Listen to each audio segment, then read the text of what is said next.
সারা দেশে উৎসাহ উদ্দীপনায় বরণ করা হচ্ছে বাংলা নববর্ষকে। বরিশালের পরিস্থিতি জানাতে সরাসরি যোগ দিচ্ছেন সহকর্মী শাকিল মাহমুদ। শাকিল, আপনাকে নববর্ষের শুভেচ্ছা।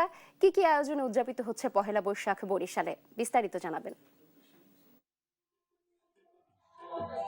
নাবিলা, নববর্ষের শুভেচ্ছা। এই মুহূর্তে আছি বরিশালের ব্রজমোহন স্কুলের সামনে এবং আপনারা দেখছেন যে প্রভাতী যে অনুষ্ঠান সেটি কিন্তু এরই মধ্যে কিন্তু শুরু হয়ে গিয়েছে এবং এখানে যারা যারা শিল্পীরা আছে তারা কিন্তু এসো হে বৈশাখ এসো এসো যে গানটি আছে সেটি কিন্তু তারা এই মুহূর্তে গাইছে এবং এখানে দেখছেন যে নতুন বছরকে বরণ করে নিতে কিন্তু আসলে সব ধরনের যে প্রস্তুতি সেই প্রস্তুতি কিন্তু গ্রহণ করা হয়েছে। এদিকে আর অল্প কিছুক্ষণ পরই আসলে নতুন বছরকে বরণ করে নিতে যে শোভাযাত্রা হওয়ার কথা সেটি কিন্তু শুরু হবে। এছাড়াও বরিশালে বীর মুক্তিযোদ্ধাদের সম্মাননা, রাখি উৎসব,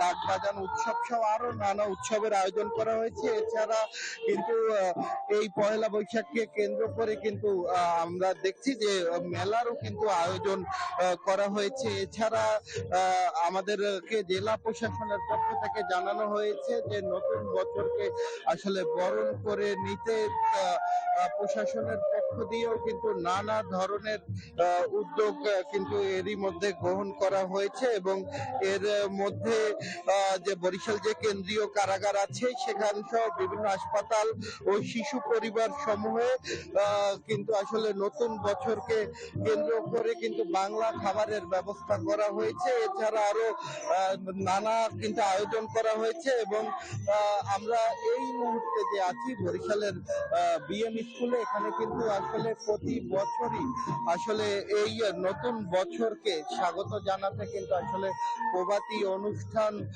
সহ বৈশাখী মেলা কিন্তু হয়ে থাকে এবং এই একটু আগেই কিন্তু এই যে প্রভাতী অনুষ্ঠান সেই প্রভাতী অনুষ্ঠানের কিন্তু সূচনা হয়েছে এবং আপনারা দেখছেন যে আসলে বরিশালের সর্বস্তরের যে যারা জনগণ আছে তারা কিন্তু এরই মধ্যে কিন্তু এখানে এসে উপস্থিত হয়েছে এবং যদি আইন শৃঙ্খলার বিষয়টা যদি একটু আপনাদেরকে বলতে চাই তাহলে আইন শৃঙ্খলা বাহিনীও কিন্তু আসলে কঠোর অবস্থানে আছে।